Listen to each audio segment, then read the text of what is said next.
بقول لك يا اسطى، عايز اكلمك في موضوع كده، والموضوع ده مهم فشخ يعني. صحيح، ايه كلمة فشخ دي؟ وليه بقت سهلة على اللسان كده؟ ده حتى البنات بقت بتقولها عادي، يعني مش شايف ان كلمة فشخ دي فيها حاجة؟ بجد. طب افرض انك معزوم عند حد من عيلتك او متجمعين عموما، قعدة عائلية موقرة كده، وعايز توصف حاجة وتعظمها. مثلا في قطعة انتيكة عجبتك، فقمت قايل: ايه يا عم محمد الفاظة دي؟ حلوة فشخ. ليه؟ عشان يقوم يفشخها على دماغي؟ طب مثلا قاعد بتاكل ولقيت الاكل حلو، فامك بتسالك ايه رايك، فقمت قايلها: تسلم ايدك يا ست الكل، الاكل حلو فشخ، عشان تفشخنا انا، صح؟ شفت بقى ازاي؟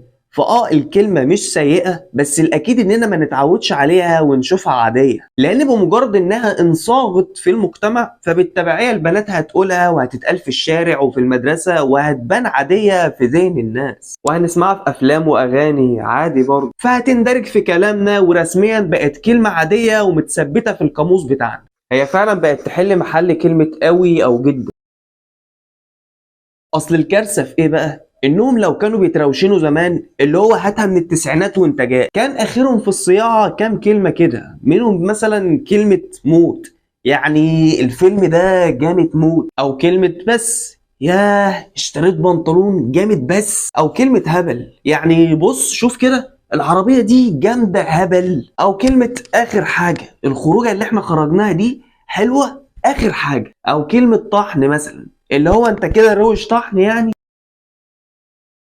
فتمام، ماشي، كل فترة كان ليها مصطلح بياخد وقته، بس كلمة قوي ثابتة ومكملة معانا. فايه يحصل بقى؟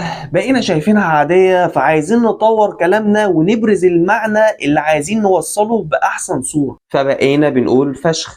بالظبط. المهم يعني ان كلامي دلوقتي كان على مواليد الألفينات والتلات اللي فات. ماذا بعد بقى؟ بعد الكلام ده ما تيجي نجرب حاجة كده. فاكر اما كنت بتقول الكلمة دي وبتقولها انها على لسانك فمش عارف تبطلها؟ يا اخي الكلمة لزقت ولازم بتطلع مع كل جملة. ايه رأيك بقى لو نبطل نقول كلمة فشخ دي، او يعني على الاقل نكون شايفين انها كلمة منبوذة؟ وماله يا صاحبي، احاول.